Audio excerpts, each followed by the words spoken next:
Salam, selamat pagi Bapak Ibu yang terkasih. Senang rasanya kita bertemu kembali pagi yang indah ini di hari persiapan Sabat yang kudus. Sebelum kita mendengar firman Tuhan pagi hari ini, terlebih dahulu kita tunduk kepala, kita berdoa.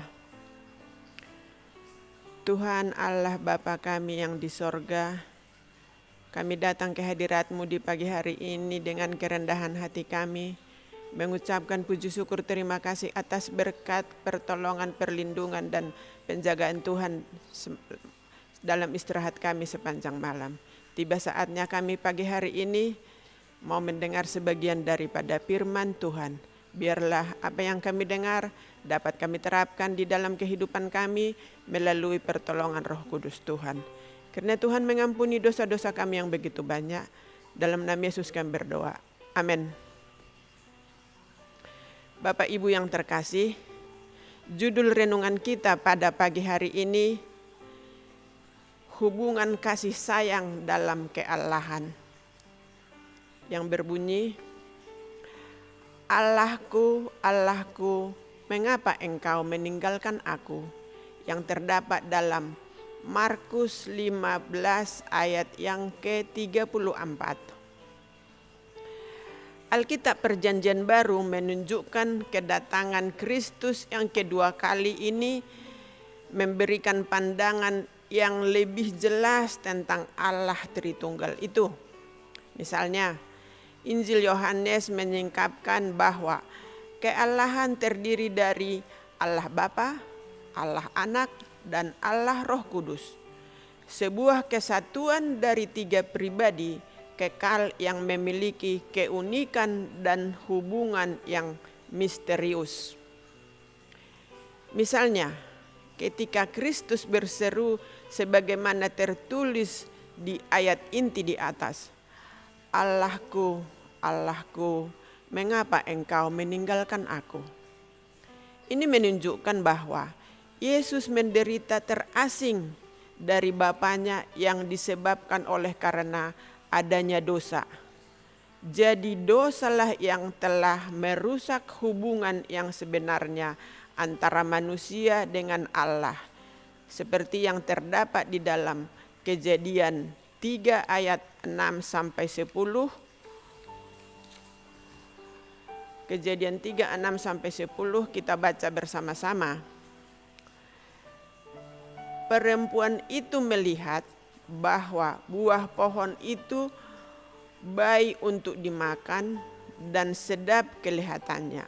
Lagi pula pohon itu menarik hati karena memberi pengertian. Lalu ia mengambil dari buahnya dan dimakannya dan diberikannya juga kepada suaminya yang bersama-sama dengan dia, dan suaminya pun memakannya. Yang ketujuh, maka terbukalah mata mereka berdua dan mereka tahu bahwa mereka telanjang. Lalu mereka menyemat daun pohon ara dan membuat cawat. Yang kedelapan, ketika mereka mendengar bunyi langkah Tuhan Allah yang berjalan-jalan dalam taman itu pada waktu hari sejuk, bersembunyilah manusia dan istrinya itu terhadap Tuhan Allah di antara pohon-pohon dalam taman itu. Yang kesembilan, tetapi Tuhan Allah memanggil manusia itu dan berfirman kepadanya, di manakah engkau? Yang kesepuluh, ia menjawab, ketika aku mendengar bahwa engkau ada dalam taman ini, aku menjadi takut karena aku telanjang. Sebab itu aku bersembunyi.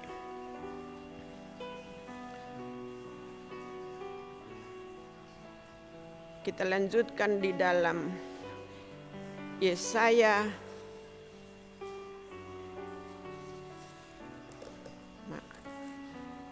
59 ayat 2.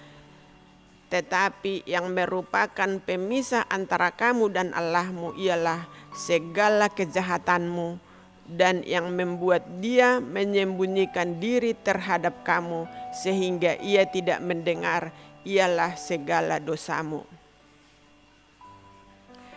Pada masa-masa terakhir dari hidup di dunia ini, Yesus yang telah menanggung dosa kita, dalam mengambil dosa kita, Dia mengambil tempat kita, yang menunjukkan terganggunya hubungan kasih sayang antara Allah dan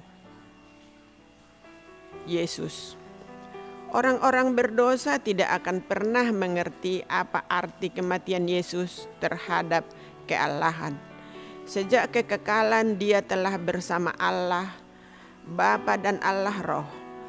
Mereka hidup abadi dan hidup berdampingan, di mana mereka saling memberi dan mengasihi dengan sempurna serta mutlak yang ada dalam kealahan. Allah adalah kasih yang terdapat di dalam 1 Yohanes 4 ayat yang ke-8 bunyinya, barang siapa tidak mengasihi, ia tidak mengenal Allah, sebab Allah adalah kasih.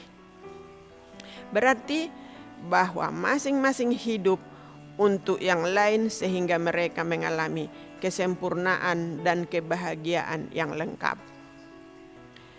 Tidak ada jarak antara pribadi-pribadi dari Tuhan Tritunggal. Ketiganya adalah ilahi, namun mereka berbagi kuasa dan kualitas keilahian dalam organisasi manusia, memiliki otoritas final terpadu satu orang, misalnya presiden, raja, atau perdana menteri. Dalam kealahan, otoritas terakhir berada pada ketiganya. Sementara kealahan bukan satu pribadi, Tuhan adalah satu dalam tujuan, satu pikiran dan karakter. Keesaan ini tidak melenyapkan kepribadian masing-masing, sebab ada kepribadian yang berbeda dari Bapa, Anak, dan Roh Kudus.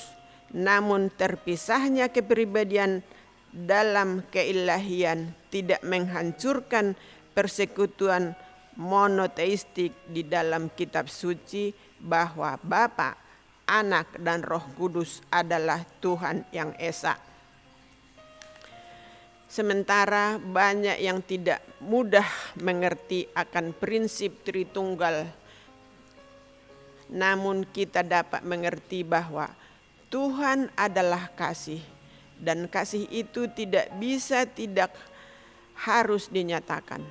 Pribadi-pribadi dari Tuhan yang saling mengasihi merupakan salah satu bukti dari prinsip Tritunggal, sebab kasih itu tidak bisa hidup dalam satu pribadi saja.